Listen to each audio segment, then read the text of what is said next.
Soyez les bienvenus dans ce hashtag 3 ensemble autour du monde. Nous sommes ici, comme vous pouvez le constater, dans mon petit bureau. Et même si capillairement parlant, c'est pas terrible, on va aller vous donner plein d'informations. Et pour cela, on va contacter Maxime Sorel.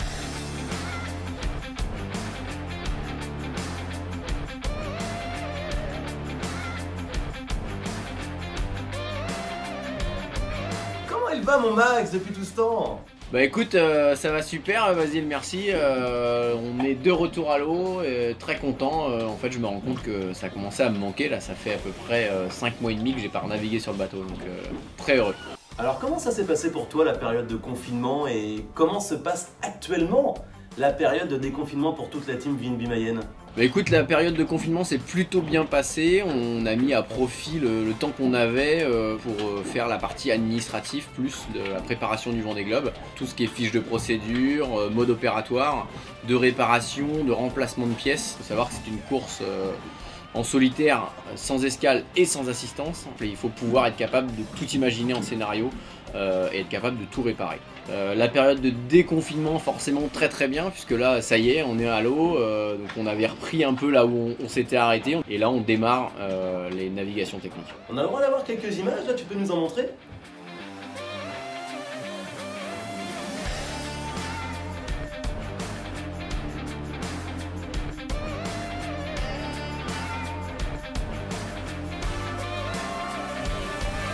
Et ça se passe comment? Tu en es où dans ta préparation qu'on imagine chamboulée?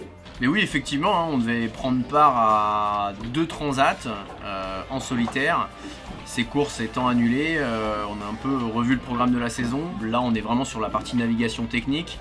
On va rentrer tout début juin en phase d'entraînement et de navigation offshore. Donc moi, je vais partir faire une première session de 24 heures, puis une autre session de 72 heures. Tout s'active rapidement de façon à être prêt pour l'échéance du Vendée Globe. Et j'aperçois Piloum, Girlway, les gars, ils vont comment d'ailleurs les gars? On a le droit d'avoir un petit mot de leur part ou pas? Bah écoute, ils sont juste à côté, donc je te propose de leur demander. Bon les gars, ça va comment? Au top, super. Comme avec des masques.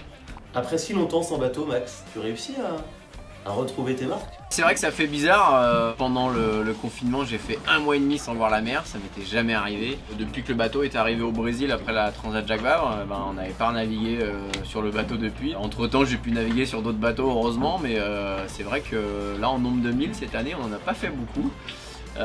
Oui, on arrive à retrouver rapidement ses marques, il y a des choses qui ont changé sur le bateau, donc on a besoin de ces premières navigations techniques pour pouvoir valider tout ça et puis retrouver forcément les sensations, mais ça fait du bien.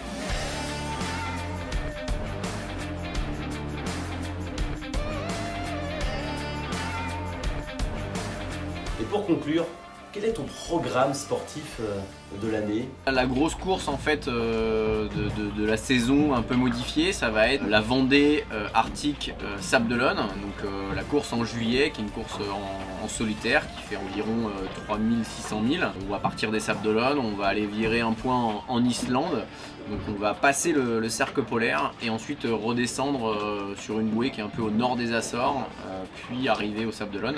Donc ça c'est vraiment la grosse course, et ensuite on aura toujours le défi Azimut qui est plus une course promotionnelle qui a lieu mi-septembre avant d'aller au Vendée Globe.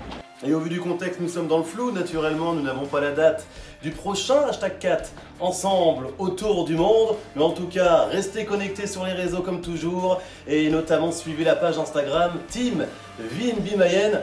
Nous, on vous promet de se retrouver très vite en mer aux côtés de Max à bord de l'IMOCA VNB Mayenne. Je vous embrasse, salut!